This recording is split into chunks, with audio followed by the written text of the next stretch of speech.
Monsieur François Legault, Premier ministre du Québec, Madame André Laforêt, ministre des Affaires municipales, Madame Suzanne Roy, ministre de la Famille, Mesdames, Messieurs les députés, Monsieur Ghislain Picard, chef de l'Assemblée des Premières Nations du Québec et du Labrador, Coué, Monsieur Jacques Demers, président de la Fédération québécoise des municipalités, chers collègues élus municipaux de partout au Québec, bonjour à toutes et à tous.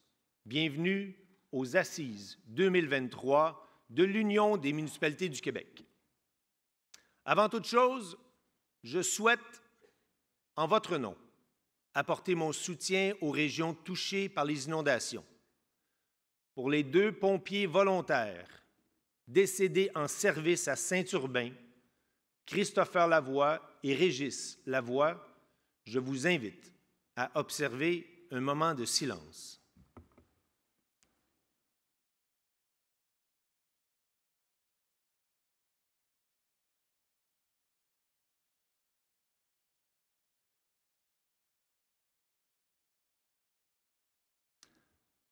À France Bellil, mairesse de Gatineau, merci de nous accueillir dans les conditions actuelles. Je salue ton leadership et ta gestion de crise. Aussi, bravo pour le succès de l'événement de mars dernier sur la réconciliation avec les peuples autochtones. Un merci aussi au coprésident des Assises 2023, Julie Bourdon, trésorière et mairesse de Granby, et Xavier-Antoine Lalande, maire de Saint-Colomban. Je salue votre leadership et votre travail des derniers mois, un autre beau succès. Et avant d'aller plus loin, je tiens à rendre hommage au courage et à la détermination de notre collègue Catherine Fournier, mairesse de Longueuil.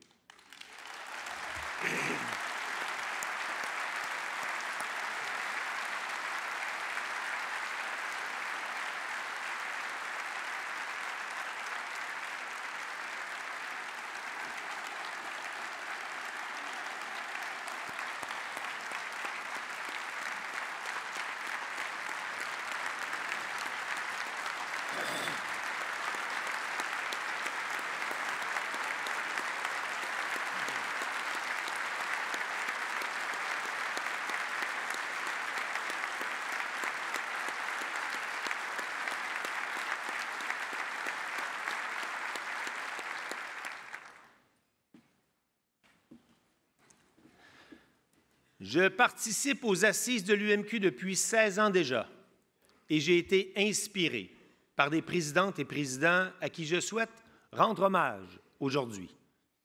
Éric Forêt, inspirant par ses grandes qualités de rassembleur, a contribué à solidariser le monde municipal autour du livre blanc sur l'avenir des municipalités.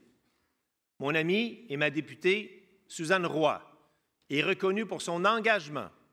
Elle a mené plusieurs dossiers de front, dont la signature du pacte 2015-2019. Bernard Sévigny, un président pédagogue qui a représenté l'Union lors des travaux menant à l'adoption du projet de loi 122, reconnaissant les municipalités comme gouvernement de proximité. Alexandre Cusson, un fin stratège qui a représenté l'Union dans le cadre des négociations menant au pacte 2020-2024. Une entente qui nous a permis d'obtenir une nouvelle source de revenus indépendante du foncier. Enfin, mon collègue Daniel Côté, un président combatif. Lorsque je pense à toi, Daniel, je pense évidemment au transport aérien régional, mais aussi à notre sortie de crise pandémique où tu as présidé notre union avec doigté. Mon cher Daniel, avec ta combativité, je te prédis une médaille d'or en judo aux Olympiques en 2024. Car ton acte de bravoure dans un train en France a fait de toi notre héros national.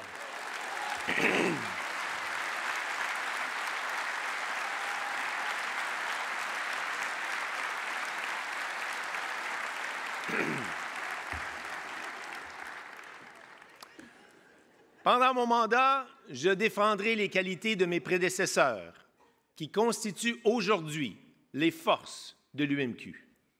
Une union rassembleuse, engagée, pédagogue, stratège et combative. Monsieur le Premier ministre, depuis votre arrivée en 2018, nous avons fait du chemin ensemble. Le pacte 2020-2024 avec une nouvelle source de revenus indépendante du foncier, la bonification du programme de la taxe de l'essence, l'aide accordée durant la pandémie, le nouveau droit de préemption, et nous avons confiance que vous déposerez sous peu un projet de loi sur l'expropriation. Maintenant, nous avons plusieurs défis devant nous, car il y a toujours, Monsieur le Premier ministre, deux côtés à une médaille. Plus que jamais, les municipalités sont sous pression, une pression inflationniste persistante, et ce, depuis plus d'un an, avec une hausse importante des taux d'intérêt. De plus, nos coûts de construction augmentent dans toutes les régions. La rareté de la main-d'œuvre affecte nos appels d'offres. Nous avons souvent qu'un seul soumissionnaire. Les prix explosent.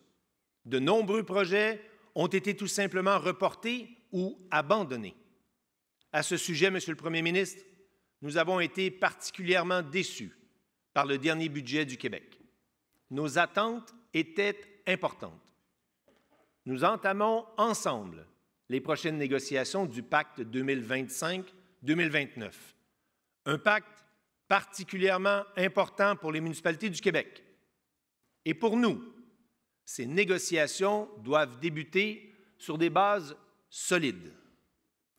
Intégrer dans la loi le partage de la croissance du point de TVQ et accorder le paiement complet des enlieux de taxes des écoles primaires et secondaires. Ce sont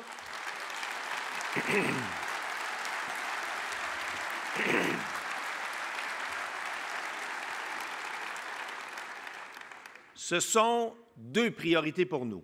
C'est le point de départ, parce qu'on doit se parler de fiscalité et de partenariat. Nous vivons aussi une pression climatique permanente, où je constate plus que jamais, avec les inondations, l'érosion des berges, les chaleurs extrêmes, le verglas, les pluies diluviennes et même les tornades et ouragans ont des répercussions considérables sur nos infrastructures municipales. Et en ce moment, nos populations vivent drame après drame après drame. Le 13 septembre dernier, nous vous avons proposé un pacte vert basé sur la science. On demandait 2 milliards de dollars annuellement pour s'adapter au changement climatique. Monsieur le Premier ministre, vous comprenez mieux maintenant la raison du pacte vert. Vous nous parlez régulièrement de la capacité de payer des contribuables. Mais pour chaque dollar investi aujourd'hui, on économise 15 dollars dans le futur. Monsieur le Premier ministre, il faut agir maintenant. C'est aujourd'hui que ça se passe et tous mes collègues ici dans la salle sont solidaires. Il faut des sommes supplémentaires. Ça presse.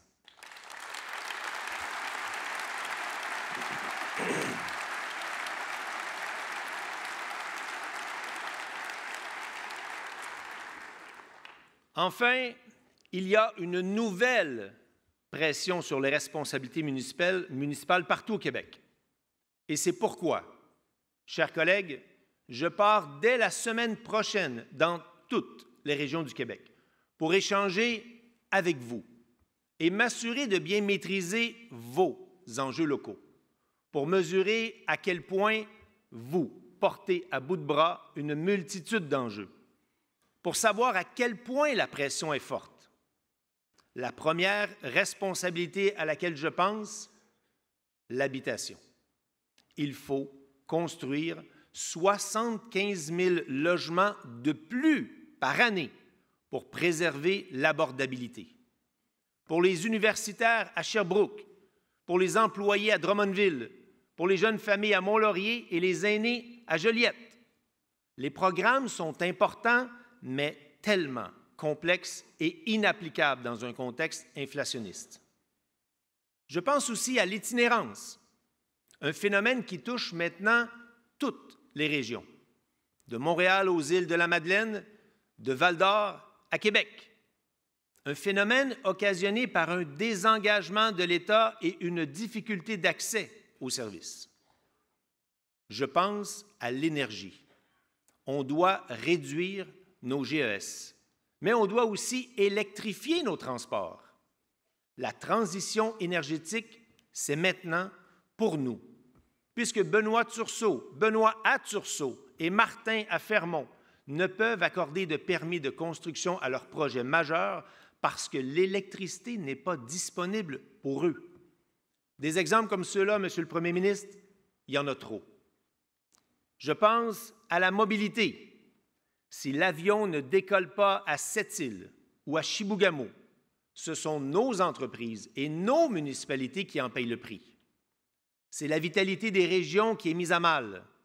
On ne peut plus attendre 2-3 ans.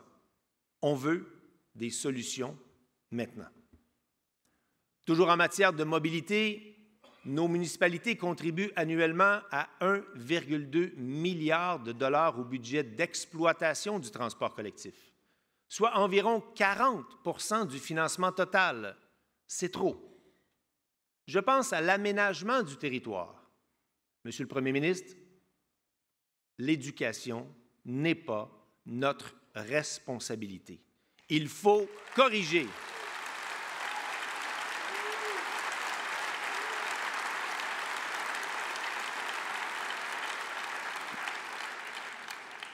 Il faut corriger rapidement la relation inéquitable et injuste entre les centres de services scolaires et les municipalités. On voit des projets se multiplier qui ont des répercussions financières et urbanistiques considérables à Laval, à Brossard, à Sherbrooke, à Mercier, et la liste est longue. Après 3 ans, on peut dire que ça ne fonctionne pas. Enfin, je pense aux enjeux de développement économique régional, où les milieux s'activent pour dynamiser leur centre-ville, retenir leur commerce de proximité et supporter leurs entreprises, où les villes ressources ne profitent pas assez des retombées de leurs mines, où les régions forestières sont à un point tournant et la vitalité de plusieurs municipalités est à risque. Monsieur le Premier ministre, c'est un survol rapide de ce qui se passe dans nos milieux. Mais une chose est claire, toutes ces responsabilités nécessitent un rééquilibrage fiscal, une plus grande équité fiscale. Tous les élus dans la salle ici en ce moment portent à bout de bras ces responsabilités. Au quotidien, pour faire rayonner leur communauté, pour faire rayonner leur région, pour faire rayonner le Québec. Et fondamentalement, pour servir les citoyennes et citoyens. Et c'est le même citoyen. Un citoyen municipal est un citoyen québécois. Ce n'est pas pour rien que nous sommes le gouvernement de proximité. Nous sommes au cœur des priorités du Québec. Et nous sommes unanimes et solidaires. La pression sur les municipalités n'est plus tenable. Mieux on collabore, mieux les Québécoises et Québécois seront servis. Sachons faire équipe pour que le Québec y gagne. Pour un pacte gagnant, gagnant, gagnant. Gagnant pour le milieu municipal, gagnant pour le gouvernement du Québec et gagnant pour notre population. Merci à tous.